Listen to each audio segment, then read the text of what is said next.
And I'm aware of the fact that a lot of the country don't give a shit about musicians. Why should they, you know? Why should we be any better than anybody else? Which is true, but, you know, at the same time, just fix the problem. It's stupid.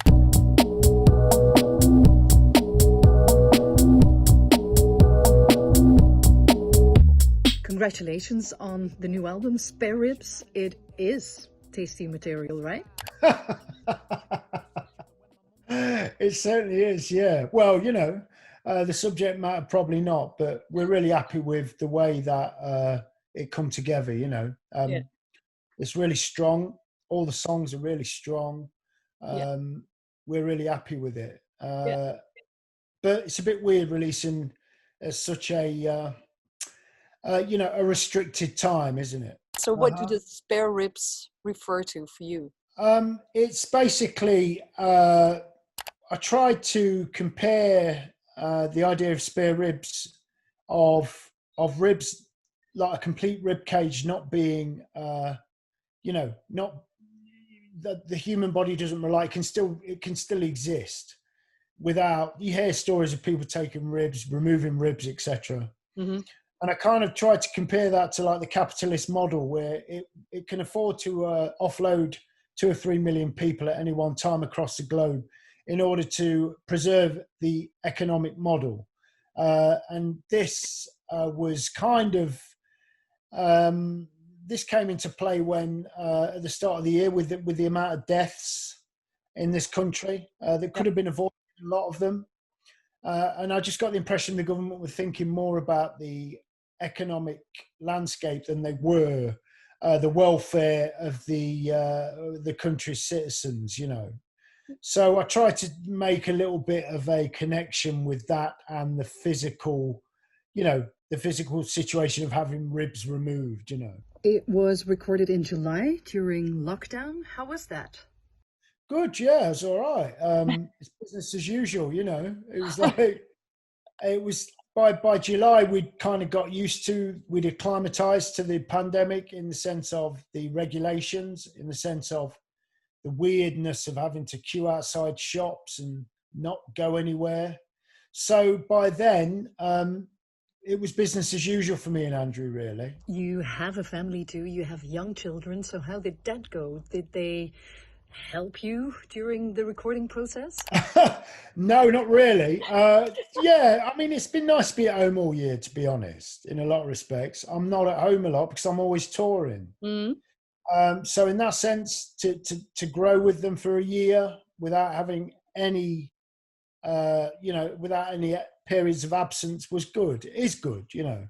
But as regards the album, no, that was just strictly done in the confines of my tortured, twisted head. Do you know what I mean? Yeah. You brought in 2 fantastic girls on the album as well. Your voices match so well. It's great to hear. Amy Taylor from Emil and the Sniffers, and then we have Billy Nomade. She was on all the end of 2020 year lists here for many people. So how did you get Amy and Billy on board? Just because we were fans of both of them. Billy Nomade was someone that got in touch with Andrew a couple of years ago, kept sending him music, and we really got to love what she did, you know. Eventually she came under the wings of our management. Our manager now works with Billy. And she released a debut album on Invader Records, a self-titled debut album, which I collaborated on a song with. And yeah, it just seemed when I wrote Mork and Mindy that she just felt really right for it, because I couldn't really sing the chorus very well. And so I asked her if she wanted to do it. And with Amy, we were massive fans. You know, really like Emil and the Sniffers. I particularly like the way Amy writes her lyrics and the way she connects her voice to the music. So, you know, we thought about asking her as well, and she said yes, and the rest is history. I can drop a lyric with no need to drop a name. I do it for the pleasure, the money and the fame. You're saying that you love it, I'm saying that you're lying. I've been putting in the work, but you're barely even trying. Those 2 collaborations are the best songs on the album for me, you know. Really? Yeah. Yeah. Without a doubt, the collaboration has really opened up the idea of what we can possibly do. Not just in the sense of more collaborations, but, you know, we're not confined. We can do what we want to a certain degree. If we think about it and work hard, we can do what we want, you know. Yeah. And does it feel therapeutic in a way, this album? Yeah, it does. I think they all do all the time. You get it out and you feel like you need a cooling off period because you've said all you want to say at that time, you know. And you need to sit back and recalculate and take in, you know, life moving forwards. You know what I mean? You seem more far away and isolated because of Brexit, I think. So what do you think about last week Boris Johnson making it more difficult and expensive for British artists to tour in Europe? I think it will be something that they will go back and look at. It's got to be. As much as it is quite damning at the minute and angering, I'm also not surprised by this. There have been so many U-turns on promises. There have been so many attempts at disregard, successful attempts at disregard, in the sense of ignoring the population and the population's needs. I don't know. This just seems a little bit step too far, right, in a lot of respects. And I'm aware of the fact that a lot of the country don't give a shit about musicians. Why should they? You know, why should we be any better than anybody else?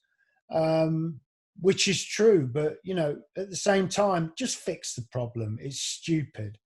And I'm sure someone somewhere will attend to it again at a later date. And once the pandemic is over, I guess coming to Belgium, but we'll have to see when that happens. We miss your country so much. Really? Do you like Belgium? All of Europe. Oh yeah, that's where we started. I know. More baking in the making. Is that a plan as well? Yes. Yes, it is. Yeah. Thank you so much for making some time for us. Bye bye. Take care. Wi-Fi's gone all lo-fi. My arse is feeling too dry, like crackers out at midnight. I can't be arsed with a butter, alright.